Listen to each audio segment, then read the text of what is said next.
Da ni yma heddiw yn stadiwm pêl-droed Caerdydd yn cynnal gynhadledd. Gynhadledd pwysig cyntaf o'i fath i drafod pwnc sy'n wirioneddol yn bwysig yma, sef y CEFR, y fframwaith sydd yn disgrifio iaith yn gyffredin yma yng Nghymru.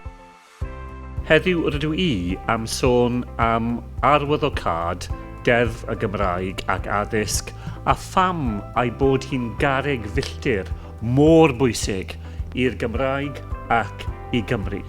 Sut mae'r ddeddf a mae'n helpu i greu llwybr dysgu Gymraeg clir i helpu bobl o bob oed i wybod lle maen nhw ar eu siwrne ddysgu.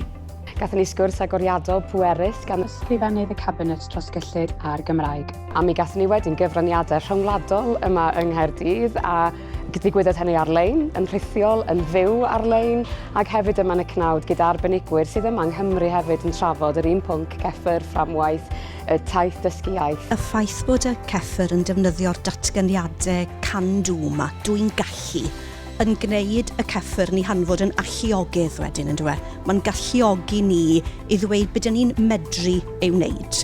Oedd y panel addysg yn trafod potensial defnydd hwnnw o fewn ysgolion gyda athrawon yma, penaethiaid yma a hefyd cynrychiolaeth o'r ganolfan. A wedyn oedd y panel yn trafod y byd farchnad lafur, y gweithluoedd, ac oedd Prifysgol Aberystwyth, Cyfoeth Naturiol Cymru yn cymryd rhan ynghyd â rywun o'r ganolfan dysgu Cymraeg genedlaethol, ac eto'n trafod y cyfleoedd, trafod profiadau gwahanol o fod yn gwneud defnydd o fframwaith cyffredin yn rhoi y taith iaith clir neu i unrhyw un sydd o fewn y byd gwaith hefyd.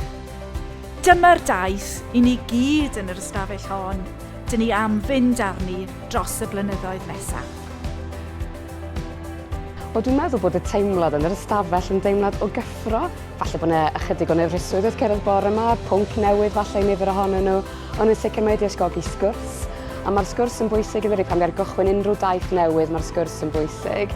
A dwi'n meddwl mai dyna'r teimlad yma heddiw, cyffro, gweld posibiliadau, deall ychydig mwy, a gobeithio bod hynny'n mynd i fod yn sail i drafodaethau mawr ar gyfer y dyfodol.